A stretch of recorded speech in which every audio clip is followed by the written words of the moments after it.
Desde prensamercosur.org presentamos nuestro programa radio podcast Enlace Iberoamericano, con base en España y Portugal y con el resto de la comunidad iberoamericana en la Unión Europea. Tendremos puentes de comunicación e integración con personas y temas de nuestro interés.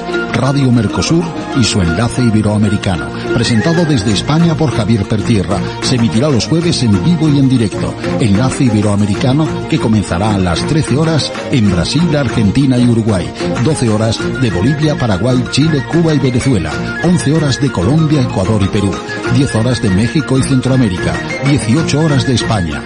Escucha Enlace Iberoamericano en la radio y podcast Mercosur de www.prensamercosur.org. Hola, hola, bienvenidos, benvindo, queridos oyentes, querida audiencia iberoamericana.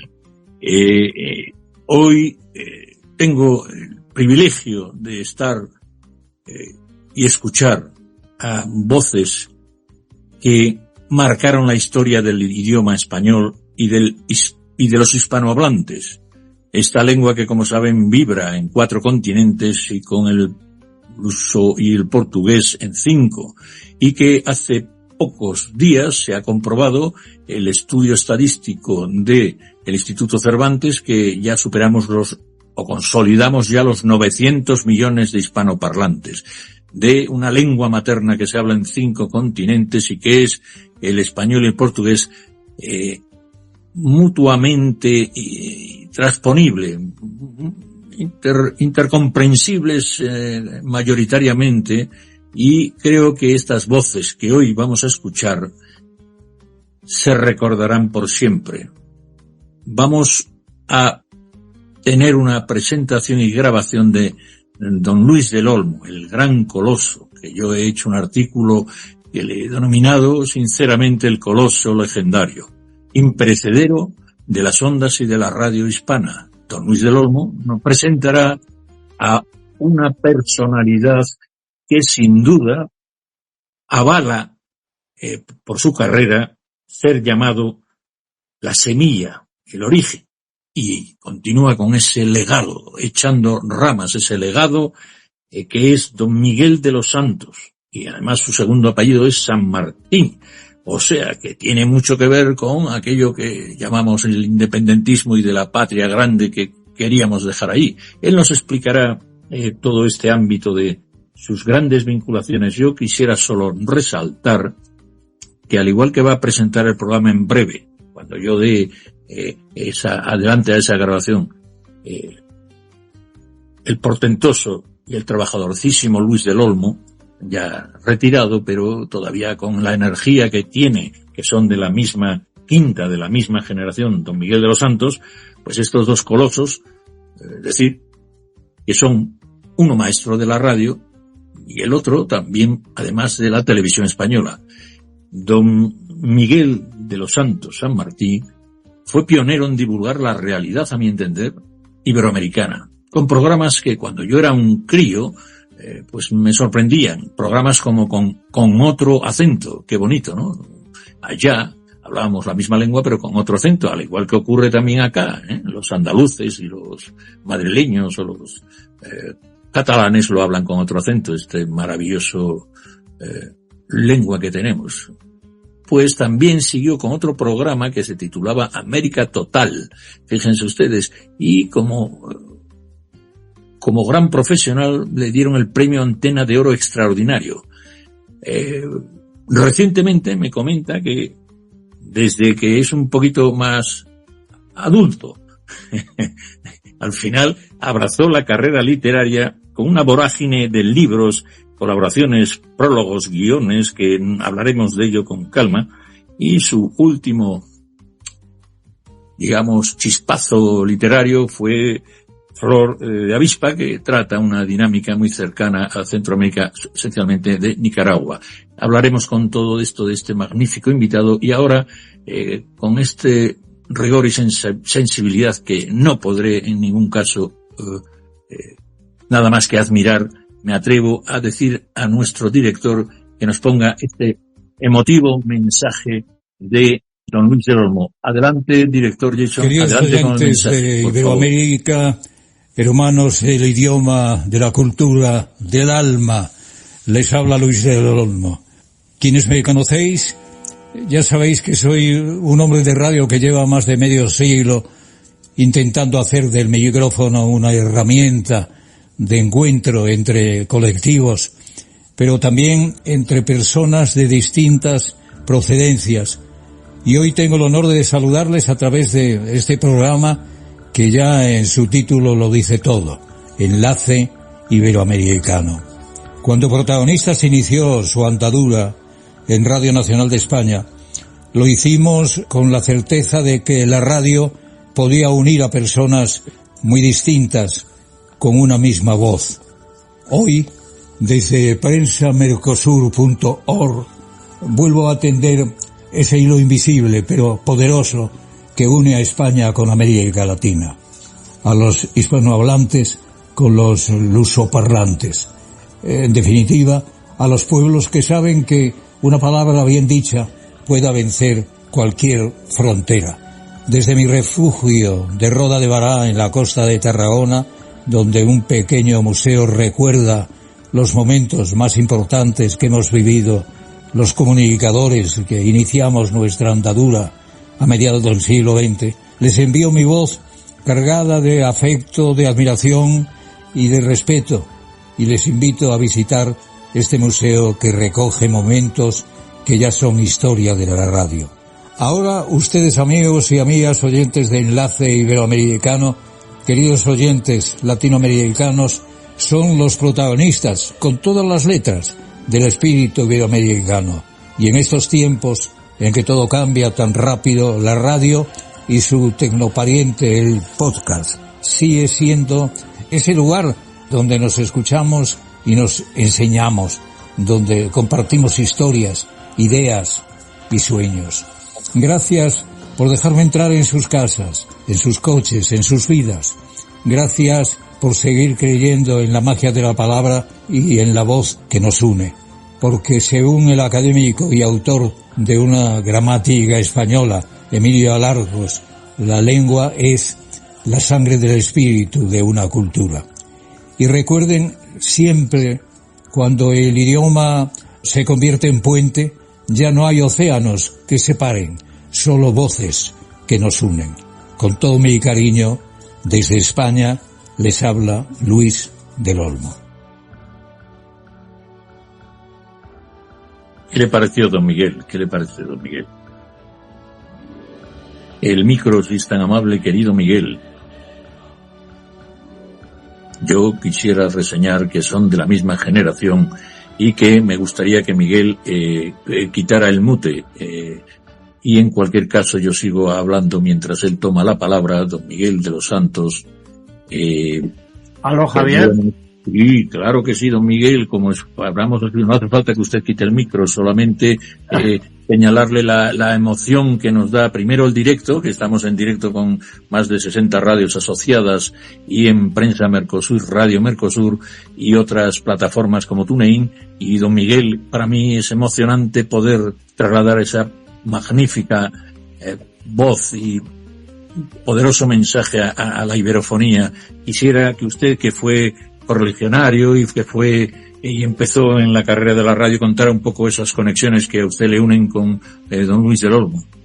Efectivamente, me ha parecido emotivo el mensaje de mi querido y entrañable amigo Luis, como emotivas son las sensaciones que ahora mismo me ocupan al saber que estoy en contacto con tantos amigos hispanoparlantes de aquel querido continente y que gracias a Radio Mercosur se unen día tras día para llevar esta palabra única que es el lenguaje castellano. Un lenguaje que gracias a la incorporación de los nuevos fonemas traídos desde el otro lado del Atlántico hacia la península a lo largo de estos siglos, se ha incrementado, según datos de la Real Academia Española de la Lengua, al impresionante número de 96.000. Esa colaboración idiomática por parte de todos aquellos países que configuran el mundo iberoamericano es una muestra palpable de que tenemos que ir dando pasos cada día más amplios, más largos, más anchos y más considerables para alcanzar lo que para mí, como hispanista de raza y de corazón, sería el cumplimiento de un sueño hasta el momento convertido en quimera, como es el logro de una patria hispana, donde todos los países unidos formáramos un solo corazón, tal y como ahora formamos una sola y única lengua, que es el ombligo umbilical con que se une el cuerpo natal de este lado del Atlántico con todos aquellos que nacieron del otro lado, a pesar de las distancias, a pesar de los discursos y a pesar de los disgustos que se hayan producido en todo este tiempo, tal y como suele suceder en cualquier familia común y corriente. Pero por lo demás, el cariño que nos une, el lenguaje, la tradición y la historia es lo que importa para haber conseguido ese sueño por el que yo vengo predicando tantos y tantos años, desde que pisé por primera vez aquellas tierras como reportero y enviado especial de una de las cadenas radiales más importantes de aquí de España, como era la cadena SER, en el 10 de febrero de 1964, nada más y nada menos. Decíamos que en 1964, usted, que es un hombre que disfruta de los vinos chilenos, argentinos, era el año de la mejor cosecha, del mejor vino, probablemente de esa zona, 1964, cosecha de Vega Sicilia, usted era un chaval y ahora lo sigue estando, tiene usted todo casi su pelo, eso sí, como dice el tango, con algunas que blanquearon sus sienes el tiempo, ¿no? Pero hablando de estos programas que usted y plataformas de descubrimientos, como puede ser, y explicarnos algunos de sus programas en televisión española increíblemente seguidos. Yo quisiera centrarnos, si usted si quiere hacer ese recorrido del paso de la radio a la televisión y cómo consiguió acertar con ese programa de 1976, casi 12 años después de lo que usted está hablando, ese maravilloso programa con otro acento que sin duda acercaba a los españoles la realidad de los diferentes países de América Latina, ¿no? Su cultura, folclore, costumbres. ¿Puede usted hacer ese recorrido desde ese año emblemático de 1964 hasta que, digamos, hizo este documental en escenarios naturales de los episodios de, en este caso, con otro acento? Un poco ese recorrido. Sí, efectivamente, Javier. Me vas a permitir una pequeña digresión, simplemente para rogarte el tuteo, que es una manera de empezar esa unión que yo pretendo. Pues aunque no seamos de una misma generación, afortunadamente tú eres mucho más joven, pero a fin de cuentas somos colegas y además somos compañeros de sangre, compañeros de patria. Por lo tanto, yo te agradecería mucho que apes, como decimos en el castellano más puro, antiguo y ancestral, el tratamiento y apeles al tuteo para dirigirte a mí, igual que yo lo hago contigo. De manera que allá voy, querido Javier, con ese pequeño relato que me pides. ¿De acuerdo? De acuerdo, querido Miguel. Bueno, te dije que yo puse los pies por primera vez en tierra hispana del otro lado del Atlántico cuando me enviaron en febrero de 1964 a cubrir la información del famoso Festival de Viña del Mar en Chile. A partir de ese momento estuve viajando puntualmente cada año a diversos festivales y a diversas iniciativas de tipo cultural, a distintos eventos, tanto a Chile como a Varadero en Cuba, a Venezuela, en cuya capital, en Caracas, se celebraba también un famoso festival de canciones, y en esos años empecé a empaparme de lo que era el amor por aquellas tierras. Me empezaron a fascinar, me empezaron a conquistar, y me fui metiendo por vena todo lo que representaban aquellas culturas, quizá algunas heredadas de España, pero otras más ancestrales, con las que yo los españoles encontraron cuando desembarcaron por aquellas tierras en sus carabelas. Lo que es cierto es que tuve que esperar unos cuantos años, efectivamente hasta 1975, para encontrarme de cara con un encargo que me hizo la televisión española para llevar a cabo una serie de reportajes donde mostrar toda la realidad iberoamericana de aquellos momentos desde el punto de vista cultural, etnográfico, folclórico, costumbrista, incluso colonial e histórico de todos y cada uno de los países iberoamericanos, desde las Rocosas hasta Tierra de Fuego. Aquella fue una experiencia única, pues el mensaje que yo debía traer a los españoles era la persistente unión entre nuestros pueblos, entre nuestras tierras de uno y otro lado del Atlántico, por medio de un mismo lenguaje, aunque con otro acento. Pues no es lo mismo el deje de un guatemalteco, un argentino, un mexicano o un venezolano, que el de un español, un cubano, un dominicano o un ecuatoriano. Ahí es donde marcábamos la única diferencia. Diferencia, por otra parte, enriquecedora de lo que es una cultura general que debe unirnos y no separarnos. No me gustaría hacer referencia a la famosa leyenda negra que desde algunos puntos de aquellas tierras y de esta otra han surgido a veces para querer, como suele suceder en todas las familias, enredar un rato, para provocar el enfrentamiento, la confrontación inútil, pues un corazón que se une a los demás con los mismos latidos nunca puede ser un corazón en litigio, en rencor, ni siquiera en dudas respecto del afecto, del cariño y de lo que los une. Esa es la realidad. Para mí, el encargo de llevar a cabo la serie Con otro acento en el 75, un empeño que me llevó nada menos que 3 años de continuos viajes de ida y vuelta, viajes largos de 3-4 meses, tal y como hicieran los viejos españoles hace más de 5 siglos, para poder traer en cada viaje una buena cosecha de imágenes de todo tipo, entrevistas a personajes para mí inolvidables, personajes de la literatura, de la cultura, del arte, de la música, amigos folcloristas que han permanecido conmigo en el tiempo y cuyo recuerdo perdura aún en mi memoria, aunque bien es cierto que muchos de ellos han desaparecido por la ley natural de los humanos.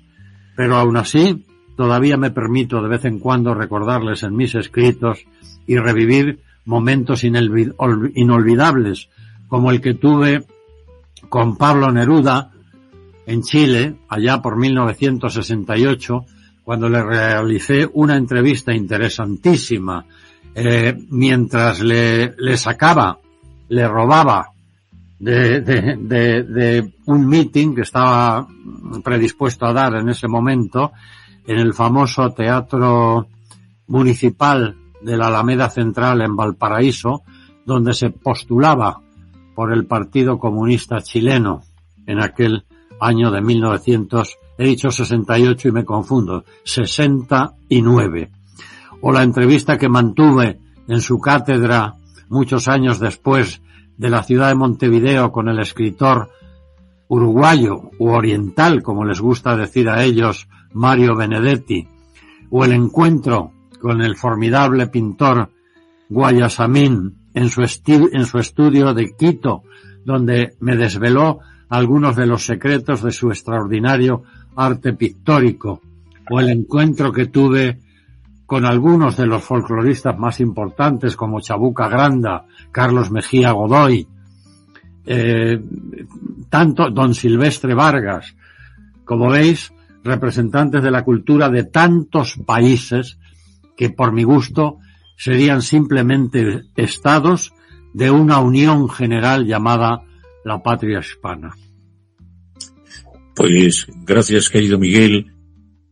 Creo que tú has sido un gran visionario, un gran innovador y siempre cercano a la buena vibración de algo que es también emblemático de nuestra cultura, que es la música.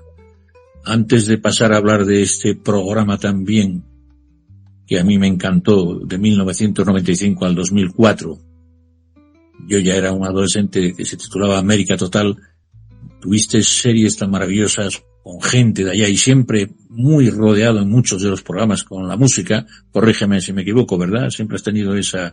Sí, bueno, en las circunstancias de la vida, ten en cuenta que yo desembarqué en el mundo de la comunicación como periodista en unos tiempos en los que, como todos saben, el oficio periodístico en España estaba muy limitado, estaba prácticamente restringido por la dictadura que padecíamos en aquellos momentos, tiempos en los que al periodista se le permitía otras funciones que las de trasladar los eventos culturales o artísticos y en todo caso alguna crítica aislada de corte municipal, pero nunca poner en entredicho la política nacional de un gobierno omnímodo como el que durante 40 años tuvimos en España.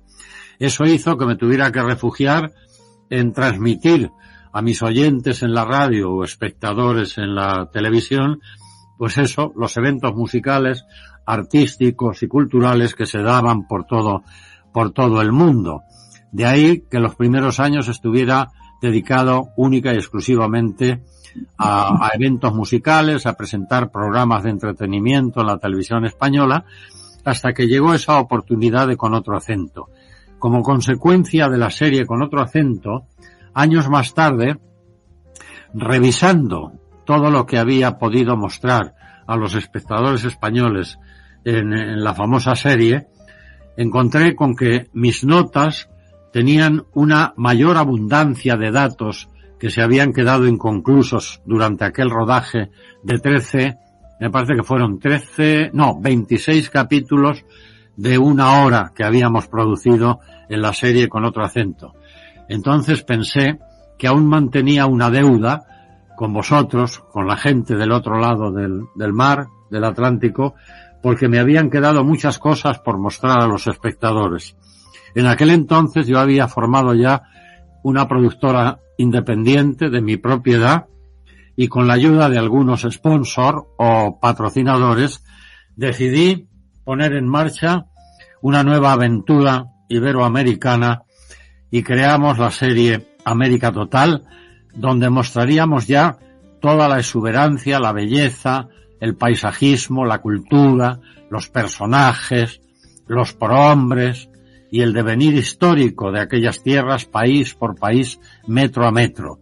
Para ello tuvimos que trabajar durante todo un lustro, con idas y venidas de continente en continente para comprobar la fidelidad del material que habíamos rodado, para descansar unos días y volver a viajar, mostrando todas las bellezas que ofrecía aquellas tierras en nada menos que 52 documentales de 1 hora cada uno de ellos.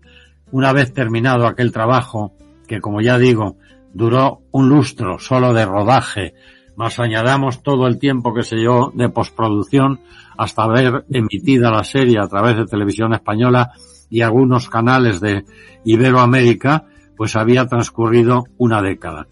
Quiero decir con esto que mi vida, esta vida longeva que Dios me ha concedido, ha transcurrido en 2/3 de su tiempo en aquel querido continente, en aquel que conserva para mí los mejores recuerdos de mi vida y el que me ha dotado de un pensamiento muy distinto al que tenía, al que disfrutaba o padecía antes de mi primer viaje a la querida Iberoamérica.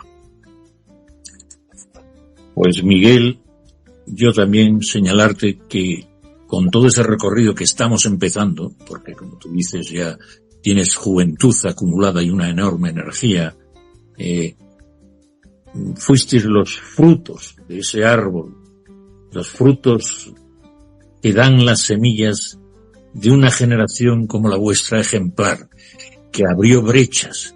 No hay frutos secos en vuestros casos, ni semillas, ni generación perdida. Creo que hoy, y este programa es un humildísimo ejemplo de lo que tú impulsaste. Fíjate si podías ser un hombre visionario que junto con América Total ya dirigiste un programa que hoy estaría de máxima actualidad por los tiempos tan acelerados y disruptivos. España Innova, que era con ese carácter divulgativo que tú siempre tuviste, cercano, pero con rigor. ¿Podías hablarnos de Sandra Sutherland y también de España Innova? Porque creo que hoy necesitamos más que nunca ese espíritu. ¿Podías hablarnos de esto, estimado Bueno, Miguel? esa fue una producción menor de lo que nos hubiera gustado hacer.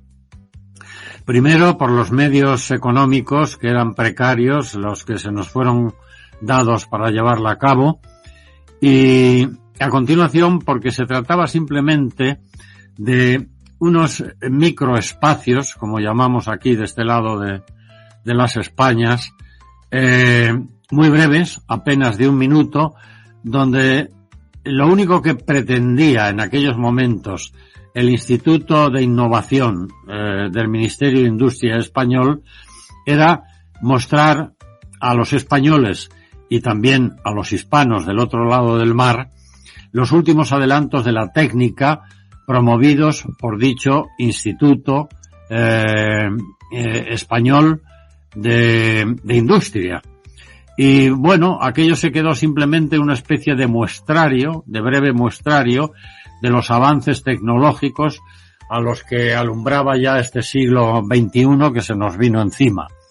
No es uno de los grandes trabajos de los que yo suelo presumir, pero sí es verdad que por pequeño que fuere, cumplió una función divulgativa muy interesante, que ahora me sorprende que hayas encontrado tú escarbando entre los asuntos que ocuparon mi trabajo como periodista de audiovisuales. Bueno, es que me parece muy pionero, como siempre has sido tú, emprendedor. España Innova, pues hoy Iberoamérica Innova es también otro mensaje que quisiéramos comunicar desde aquí, porque hoy el espíritu de los tiempos son las innovaciones, las nuevas tecnologías. Habrá que ponerse las pilas y no perder este tren, y creo que de la mano de gente como tú, Miguel, que tuvimos aquí una persona, el profesor Durantes Prados, que nos señaló que se podía estar joven hasta los 100 años. Tú estás demostrando que, hombre, todavía te quedan años,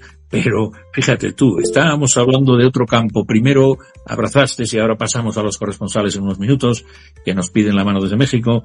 Pasamos de los orígenes de tus compañeros de promoción, como es don Luis del Olmo y don José Luis Uribarri, maravillosos, que, en fin, estos orígenes son, ya digo, la semilla de estos puentes hispanohablantes que se siembran hoy por doquier, incluido Enlace Iberoamericano. Pues también decirle que usted ahora, después de la radio y de ser como diría el otro, un fenómeno en los ámbitos de la televisión española, un rompedor y cercano siempre al mundo iberoamericano y de dicha música, ahora usted abraza la literatura con una, como usted dice, lo define como vorágine, donde se está metiendo en literatura. Y me gustaría que hiciera este recorrido literario y de guiones que usted tiene al día de hoy, que ejerce con mucha, llamémosle, profusión. El último libro que lo he ojeado es maravilloso, Flor de Avispa. Tendremos que llegar hasta ahí. Cuéntenos la historia y hablaremos un poco de algunos argumentos. ¿Cómo fue abrazar el arte literario, don Miguel, y cuénteme ese recorrido? Bueno, la literatura forma esencia de mi personalidad. Me recuerdo de niño ya en el parvulario contando historias que yo mismo me inventaba, rodeado de mis amiguetes de la época, cuando apenas si contaba 5 o 6 años de edad, lo cual ya denota una vocación por la fantasía, por lo literario, que cuando crecí, terminé el bachillerato y llegó el momento de elegir un trabajo, yo me planteaba, mi único planteamiento era el de ser escritor. ¿Cómo podría lograrlo? La única manera o el único camino que yo pensé que podría acercarme a ese mundo de la escritura era hacerme periodista. Algo que en aquellos años resultaba bastante sorprendente para una sociedad como era la española, que llevaba padeciendo los efectos de la guerra civil y de la cerrazón de los 40 años de posguerra que padecimos, pues verdaderamente inimaginable. Aún así hice la carrera de periodismo y simultaneé la misma con la especialización en radio, que era el medio emergente de la época, puesto que todavía no existía la televisión. Pero en mi horizonte siempre estaba el hecho de escribir, de la narrativa, de la novela, de la ficción en definitiva. Ocurrió que me fue también la aventura periodística en los medios audiovisuales que nunca me permitió el reposo necesario para sentarme a escribir algo decentemente, pues el hecho literario exige una dedicación prácticamente al 100%. ¿Qué ocurrió? Cuando llega el momento en que decido retirarme de los medios, jubilarme, abandonar la radio y la televisión, que había sido el modus vivendi de mi existencia, pues dije, ¿y qué voy a hacer ahora? ¿Cruzarme de viajes? No. Ahora es de brazos, no. Ahora es cuando, ya que voy a dejar de viajar y de este trajín que me ha sostenido durante tantísimos años, voy a cumplir mi verdadera vocación y voy a dedicarme a escribir.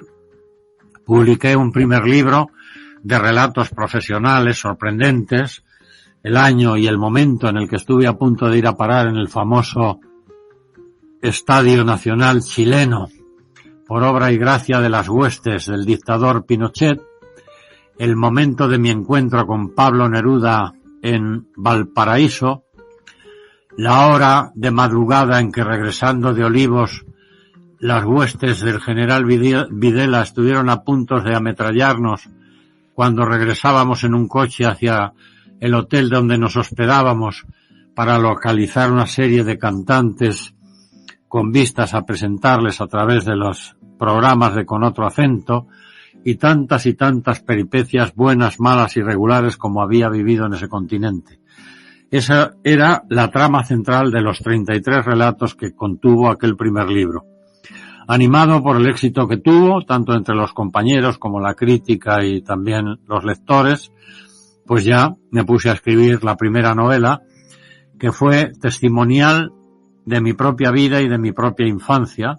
Se titula El fabuloso mundo de Mateo Benavides, y era un relato sobre la vida y la sociedad española desde los años de la posguerra civil hasta la entrada en la mitad del siglo XXI. Toda la evolución, la transición a través de la vida de un personaje central que es Mateo Benavides, empeñado, a pesar de las muchas desgracias que va a vivir en el transcurso de su vida, de optimizar todos los momentos que la naturaleza le permite disfrutar.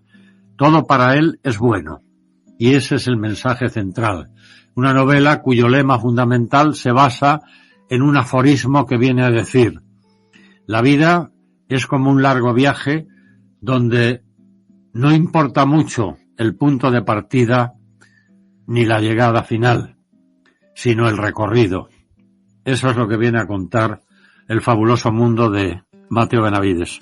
A esta novela le sucedió una de corte menor, también de naturaleza española, que es la vida en el interior de una familia que fue cuyo líder o matrona fue una viuda prematura de la posguerra, desafiada por la vida para sacar adelante la vida y el futuro de los hijos y de los nietos en una saga familiar rotunda que muestra las carencias que la vida actual tiene con respecto a la vida más modesta pero más jugosa de aquellos años pasados.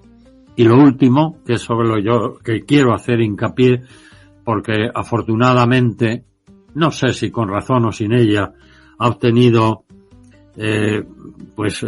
demasiados elogios desde mi punto de vista por parte de la crítica y demasiado buen recibimiento por parte de los lectores, ya que se encuentra en su tercera edición en estos momentos, es Flor de Avispa. Una novela que nace de mi encuentro con Ernesto Cardenal, el popularísimo y famoso sacerdote, poeta y revolucionario nicaragüense, cuya vida de verdad fue un modelo de contrastes que describen por sí misma lo que es ese maravilloso continente iberoamericano. Porque Ernesto Cardenal pasó de ser durante 10 años ministro del gobierno omnímodo de Daniel Ortega, que llegó a Nicaragua con el propósito de eliminar la terrible dictadura de los Somoza, y se instaló en el poder para concretar una dictadura igualmente dolorosa, aunque de diferente signo, que hoy día todavía persiste. Ayer, habiendo llevado al exilio a grandes amigos míos, como es el caso del escritor Sergio Ramírez, hoy ubicado aquí en España y amenazado de muerte por quien fuera su compañero de aventura en aquella revolución sandinista de 1979, o la escritora Gioconda Belli, o mi entrañable amigo Carlos Mejía Godoy, quien precisamente escribió los más bellos signos de la revolución sandinista y ahora se ve también arrumbado al exilio en un lugar perdido de los Estados Unidos.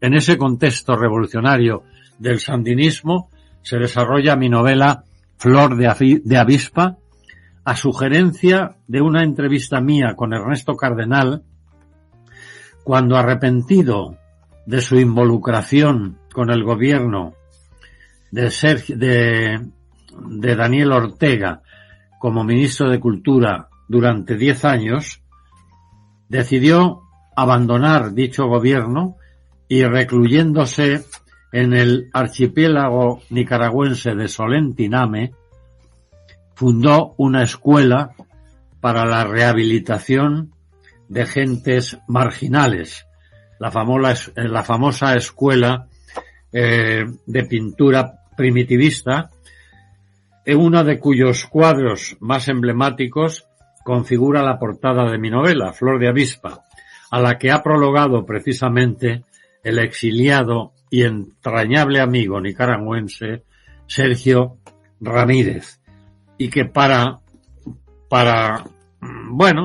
conocimiento de tus lectores, querido Javier, me permito leer uno de sus fragmentos que sirve como descripción de la crítica que la novela ha vertido sobre esta Flor de Avispa. Por supuesto, Flor de Avispa, querido Miguel, que lo damos por evidente, tiene ese maravilloso título de un lugar, digamos, de gente de distintos procedentes. Flor de Avispa es un espacio singular. Antes de pasar a la crítica, creo que es un título tan, disruptivo, ahora que se lo dice, Flor de Avispa.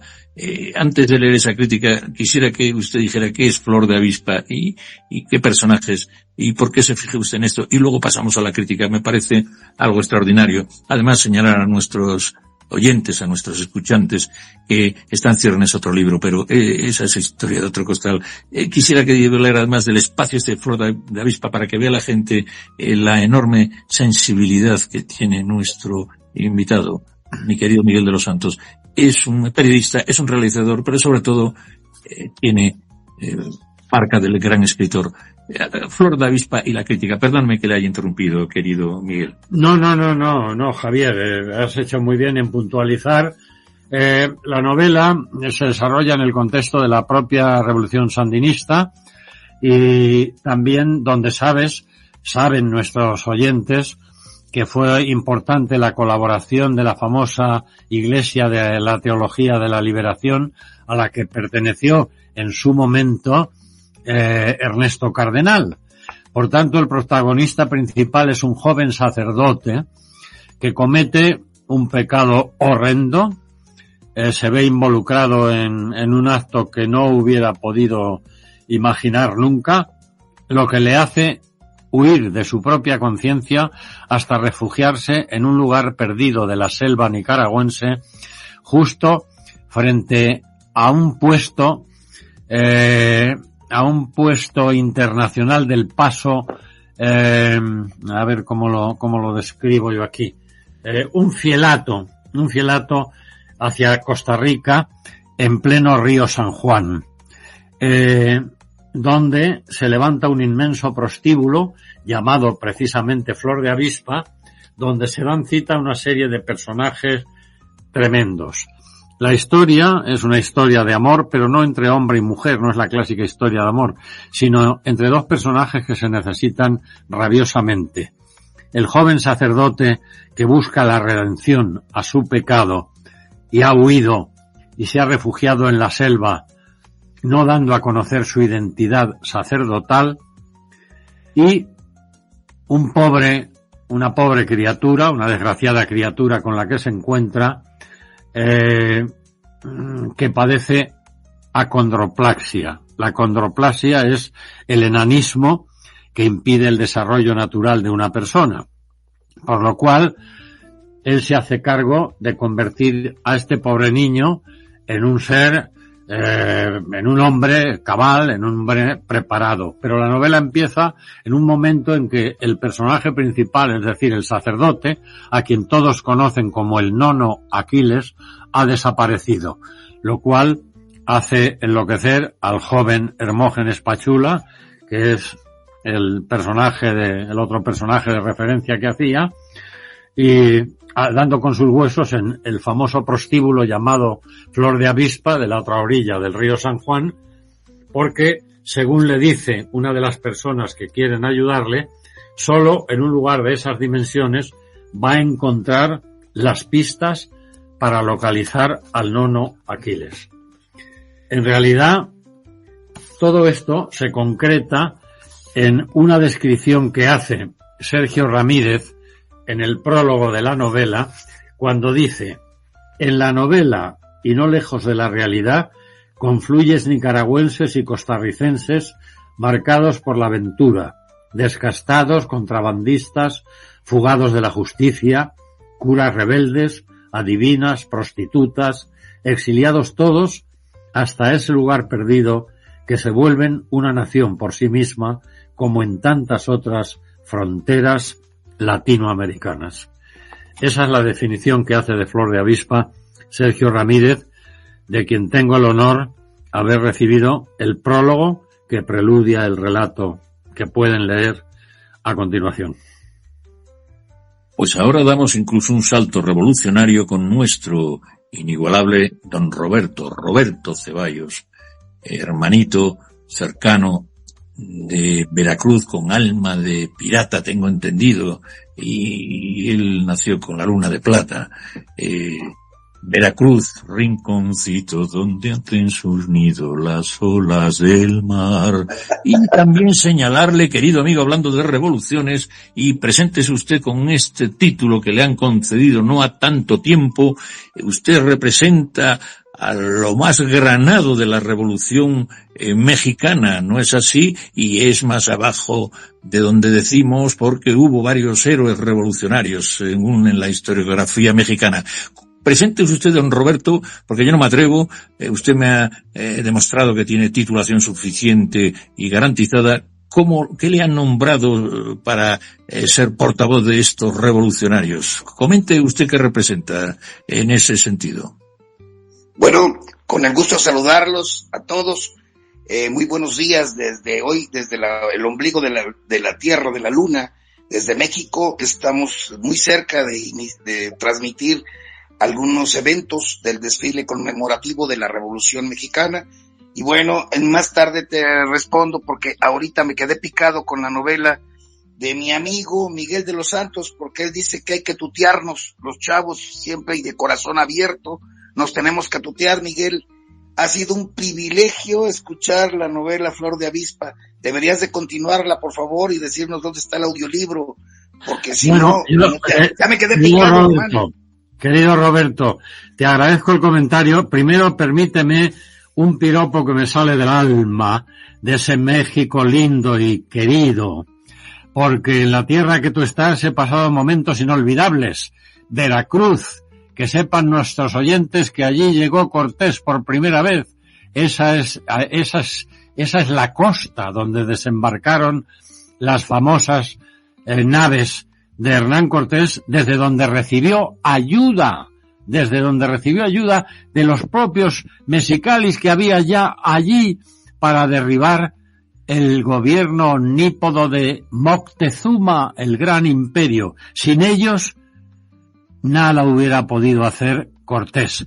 Y todo eso empezó en lo que luego se llamó la Veracruz. Veracruz, esa hermosa tierra de palmerales y de playas inmensas, querido Roberto. Cómo te envidio el que estés ahora pudiendo contemplar esos paisajes, esas balconadas y esos soportales coloniales que adornan la ciudad. ¿Es así? Así es, pero no tienes que envidiar nada porque tienes una casa igual que todo el mundo que nos está hablando, de mi amigo Javier Pertier, mi amigo pendiente y ya a punto de viajar al puerto de Veracruz. Sí, la Villa Rica de la verdadera Cruz. Hace 506 años desembarcó el gran hombre de Estado, con sus fuestes, con sus caballos, con esa y hermano. Nosotros los nacidos en Veracruz sabemos de una historia negra de España en la que no nos han vendido nada. Hay un escritor mexicano, amigo de nosotros. En cualquier caso, a veces nuestro amigo Roberto, siempre tan atento, está viajero, está cerca de Ciudad de México y seguro que hay problemas de dificultad en la locución y querría de momento... Y bueno, tenemos nosotros aquí un archivo que demuestra que Hernán Cortés no conquistó nada, que no había un Veracruz, que no había un México, que no había una España, que había otras cosas que venían con él, que crearan patria. O sea, no hay tal conquista, hay un hermanamiento de pueblos, y aquí en Veracruz amamos a todos ustedes, y los esperamos. Ha sido muy gratificante estar platicando con alguien como tú, Miguel. Me encanta tutearte, me gustó como dijiste hace rato. Es un honor escuchar que has estado con grandes hombres, sobre todo con poetas, escritores, y bueno, voy a seguir de cerca América Total, esos capítulos, y bueno, vamos a seguir hablándonos más tarde en privado para seguir con tu gran obra. Es un privilegio y un fuerte abrazo para todos. Estoy pendiente. Igualmente, Roberto, ha sido un placer. Un abrazo a las inmensidades de Teotihuacán, que me impresionaron como pocos lugares de América. Pues ahora damos otro pequeño salto cuántico que dicen ahora los sábios todos, cuántico, lingüístico, y pasamos a la Colombia, a la capital mundial de la salsa, a Cali, ahí donde nuestra psicóloga que nos ilumina en nuestro podcast hermano de Enlace Sudamericano, este es el Iberoamericano, por lo tanto tiende puentes desde España, Portugal, la península ibérica y la Unión Europea a América Latina, el otro es el Sudamericano. Bueno, pues desde este enlace le rogamos a la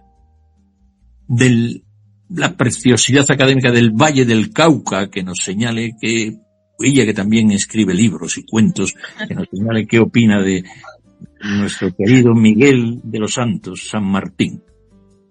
Gracias, estimado director. Wow, yo realmente estoy deleitada. Estimado señor, es un gran placer para mí conocer y poder escuchar a un maestro de la radio con su amplio trasegar por el mundo de la comunicación y las letras. Tengo para usted 2 preguntas. Primero, hablemos del legado.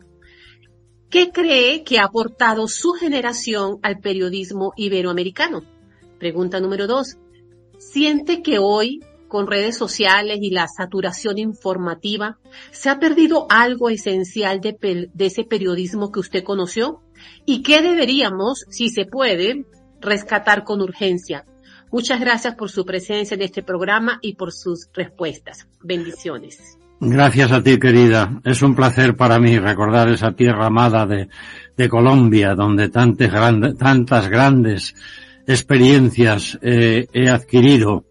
La tierra de Cali, con su hermosa plaza de toros, una de las más importantes de América, y toda Colombia me recuerda al gran Gabo García Márquez, a quien tuve el placer y el honor de saludar múltiples veces y de compartir muchas cosas con respecto a nuestro amor por la patria hispana, uno de mis referentes literarios.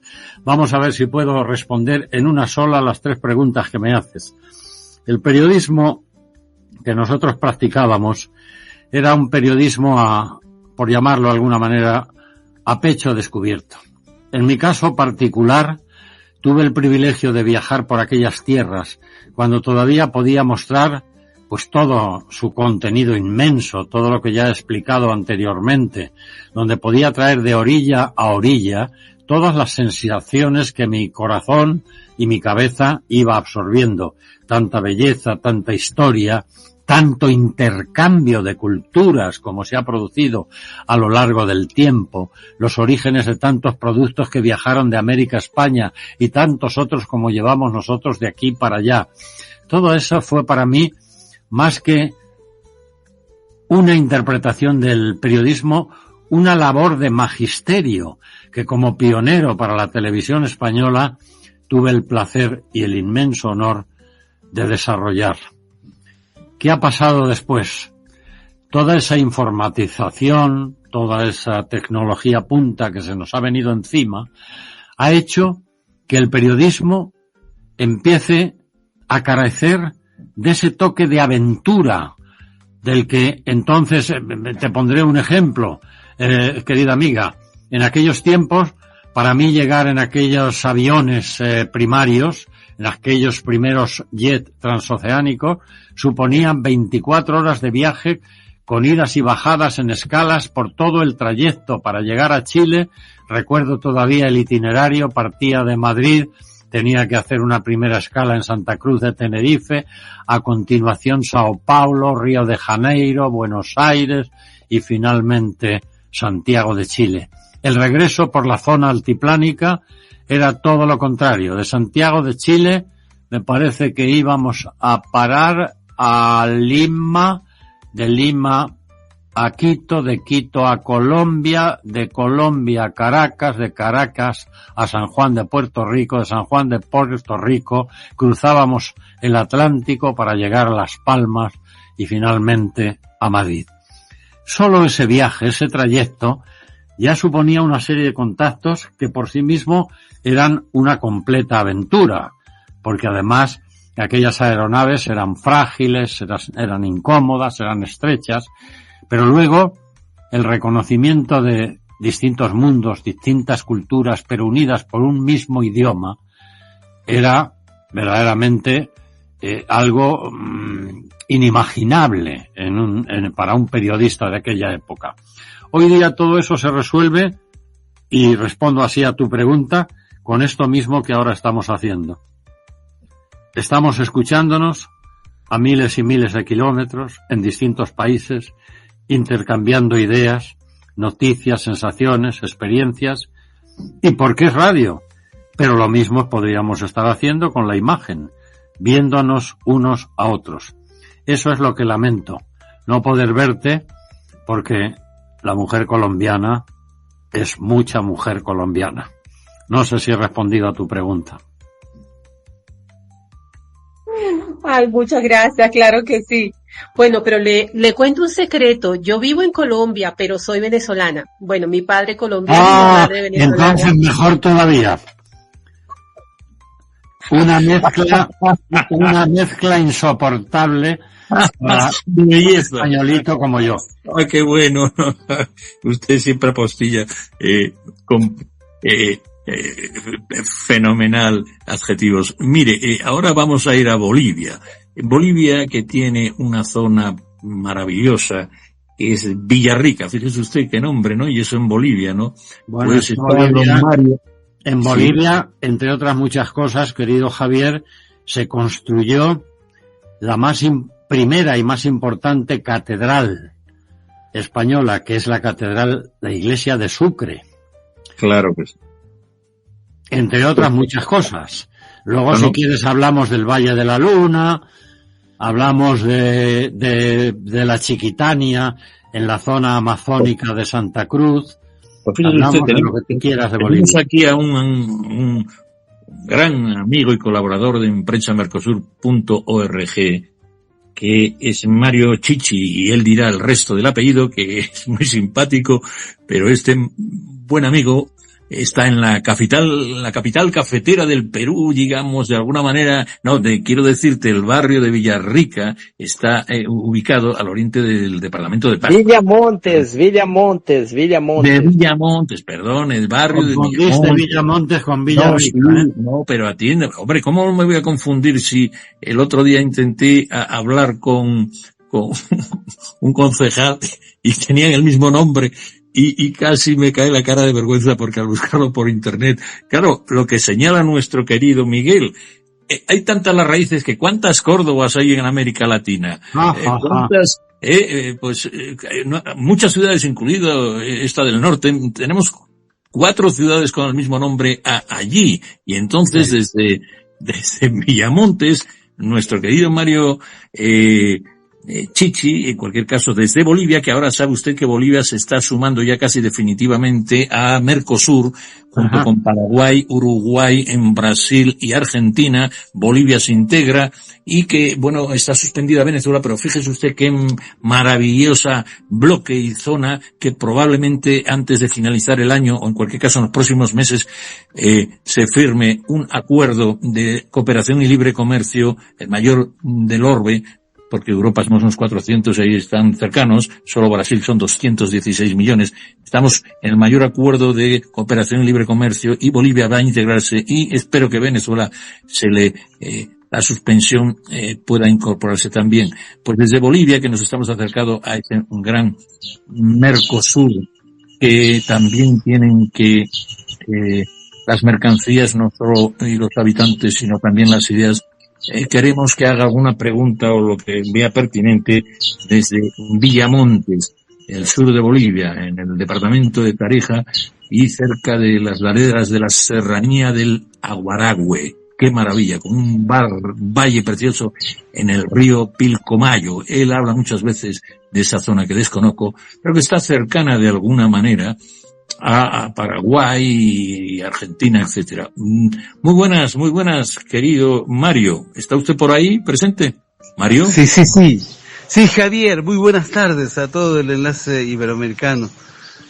Sí, desde Villamontes, la zona sur, el Chaco americano, del Chaco boliviano, se encuentra Villamontes, una zona de las que tiene la mayor temperatura casi todo el año. 9 meses tenemos una temperatura arriba de los 40 grados. O sea, es una tierra, ese se llamó el infierno verde desde Pero la eso guerra del es Chaco. excelente. Ahora con energía fotovoltaica, en breve van a tener ustedes, con la inversión de las nuevas energías renovables, van a tener seguro que energía fotovoltaica, y tendrá usted una maravillosa,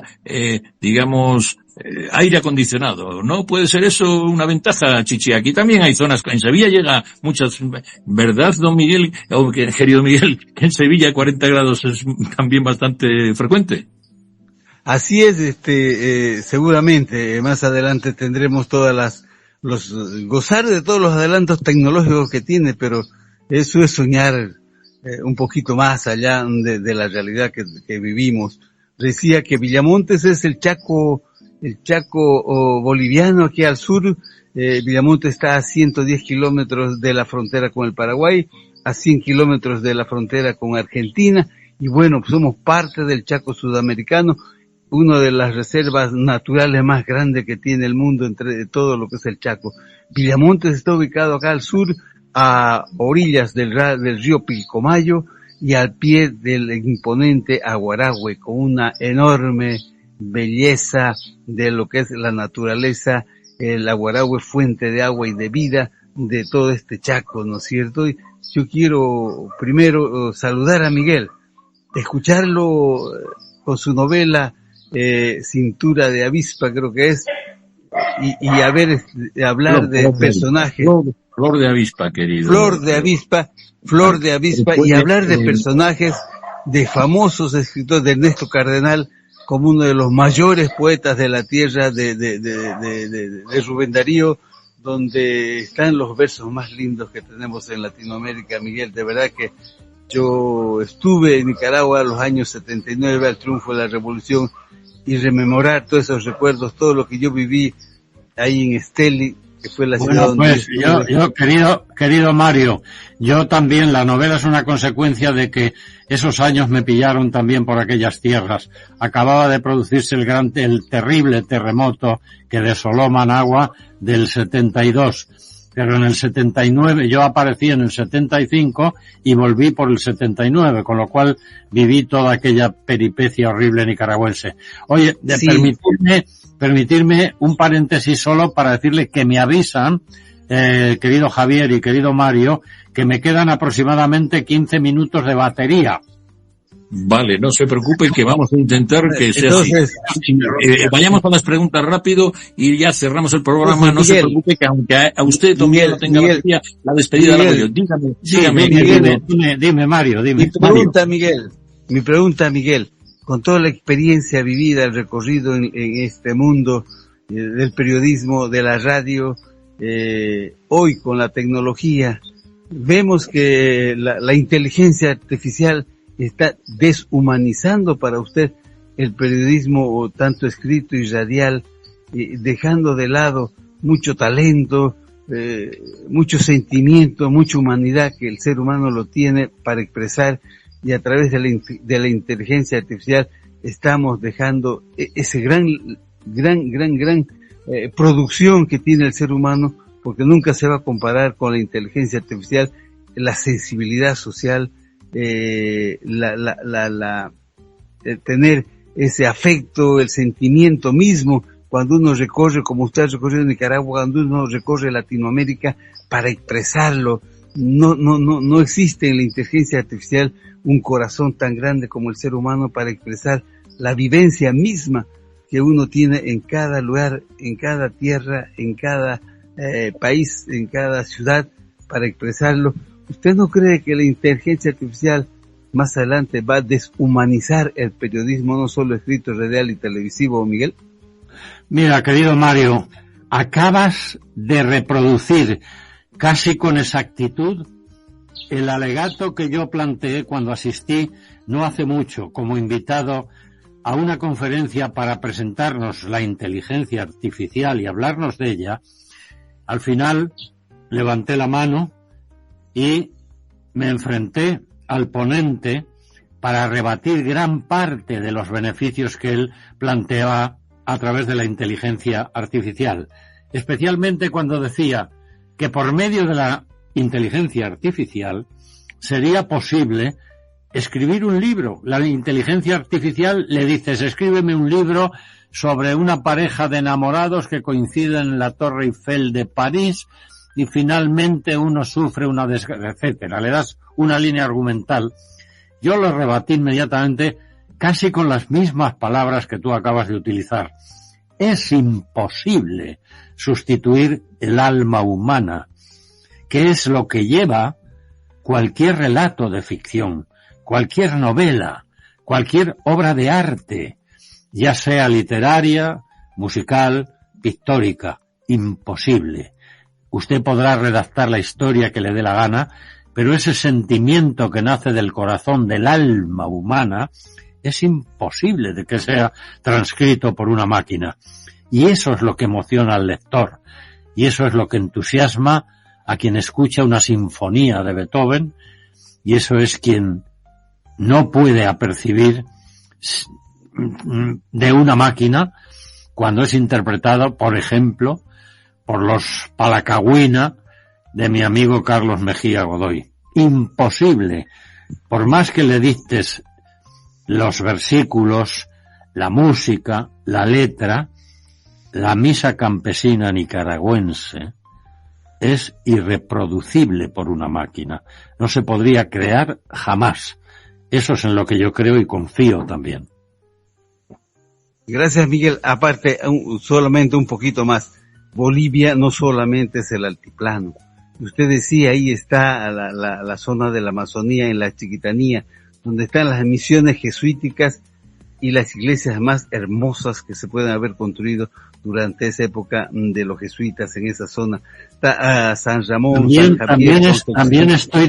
También estoy de acuerdo, el querido Mario, pero yo he recorrido la Chiquitania, he filmado las misiones jesuíticas. Una de ellas me sorprendió porque tenía una orquesta sinfónica de músicos jovencitos allí albergada que habían construido ellos mismos sus propios instrumentos musicales con los que ejecutaban las sinfonías y la música.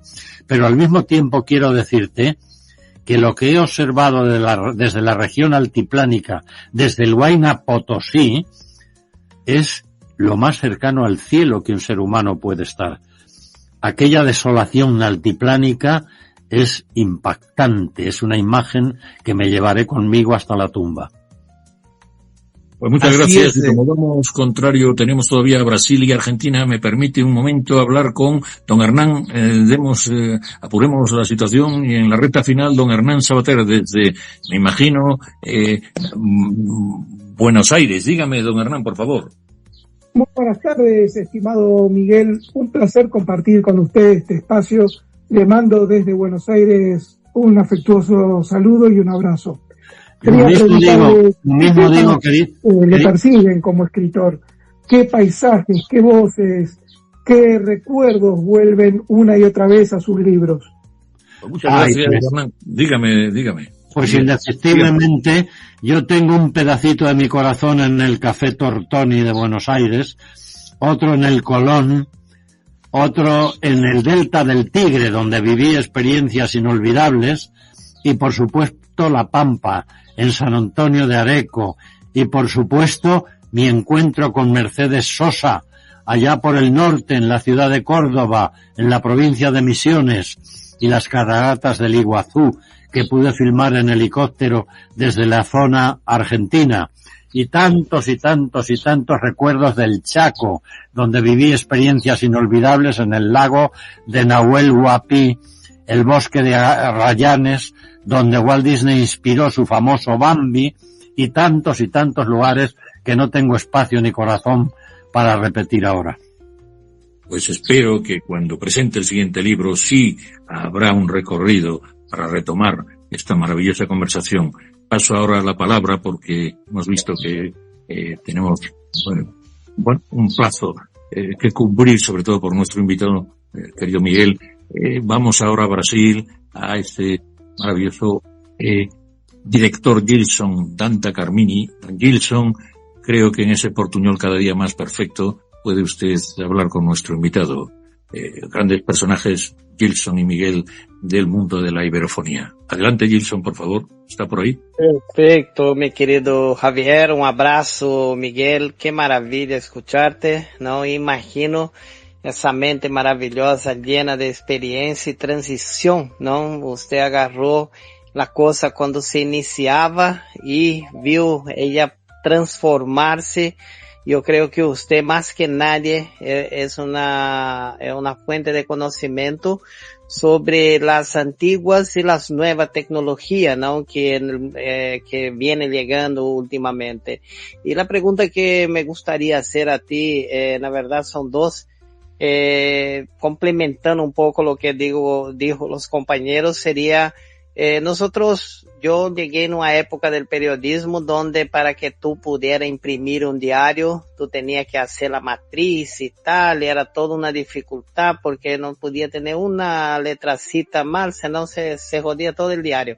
Y en el día de hoy, existen impresoras gigantescas y existe también el Photoshop que tú puedes cambiar todo, existe la parte de la internet y que la noticia es totalmente diferente, la dinámica. Antiguamente nosotros teníamos que o agarrar el teléfono y llamar para saber lo que pasó, o agarrar el auto y irse porque no había otra forma de saber lo que estaba pasando, ¿no? Si tú quisieras difundir la noticia.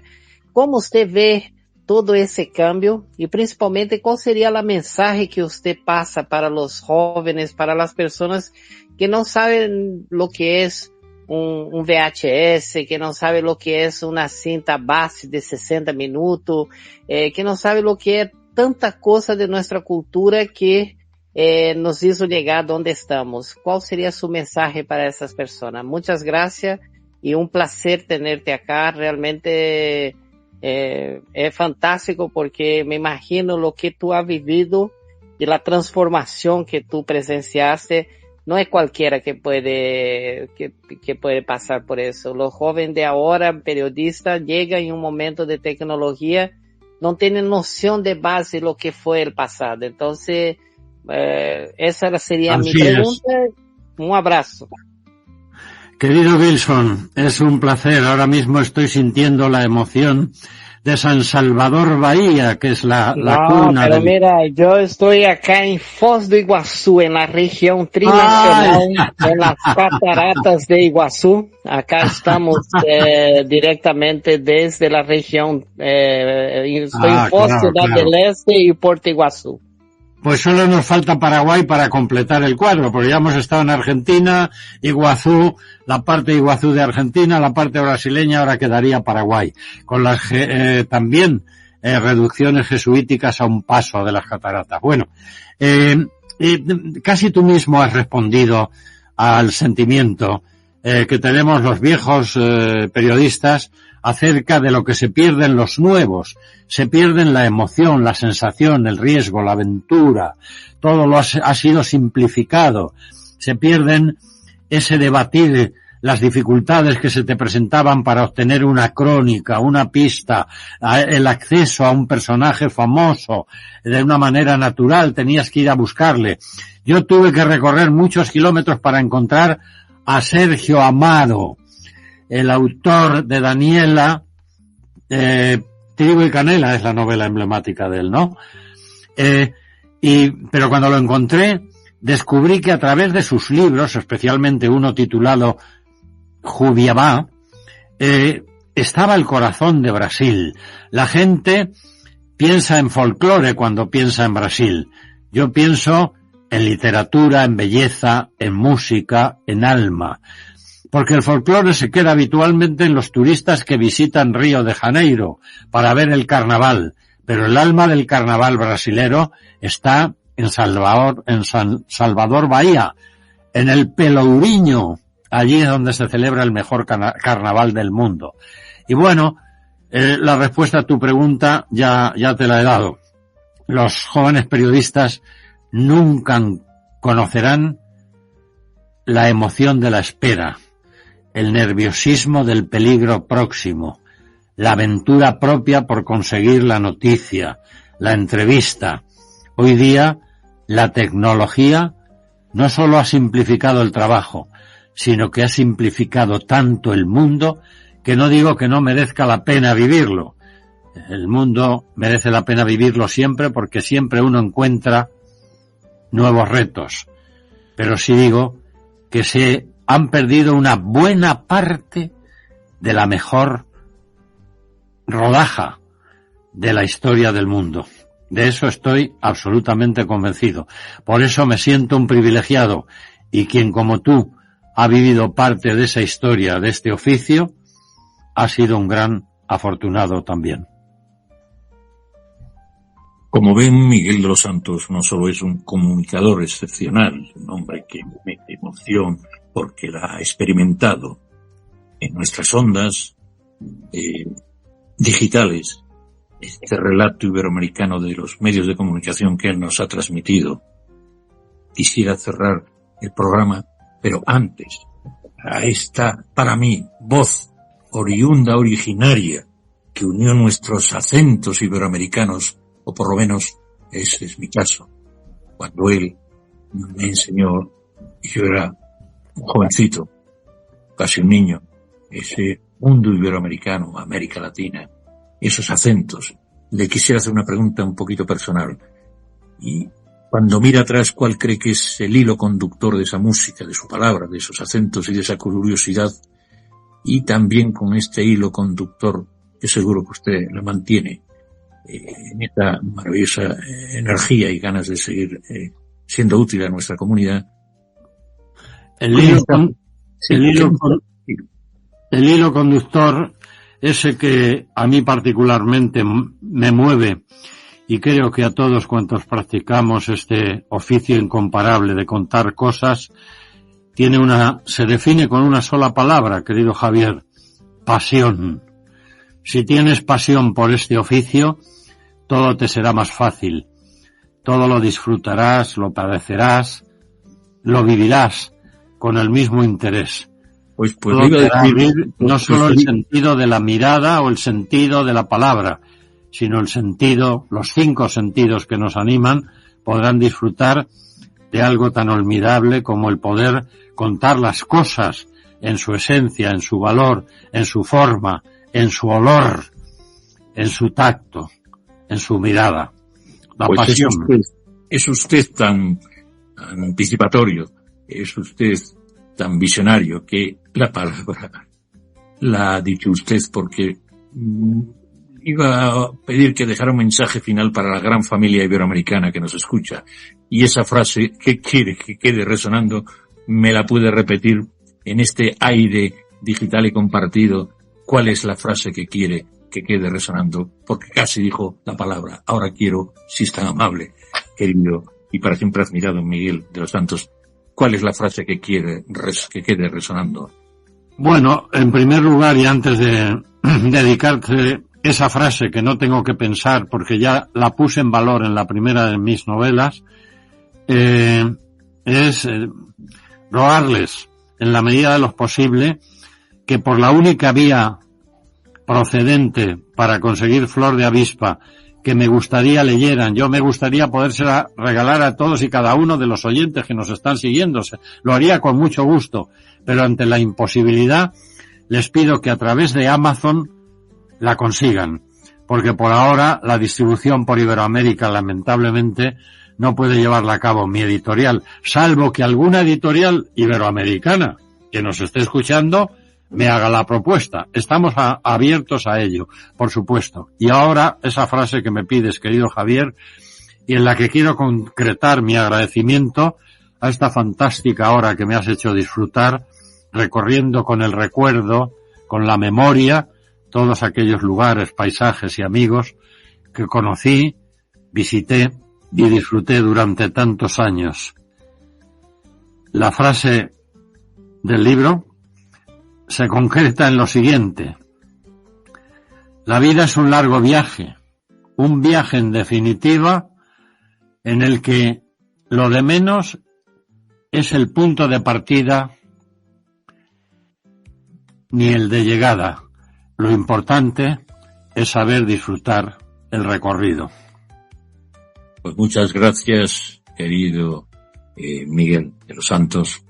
Querida audiencia, hoy cerramos el programa que es, en realidad, como han visto, una celebración del mejor periodismo, de una memoria que comparte una voz puente que desde hace décadas une con pasión España y América Latina.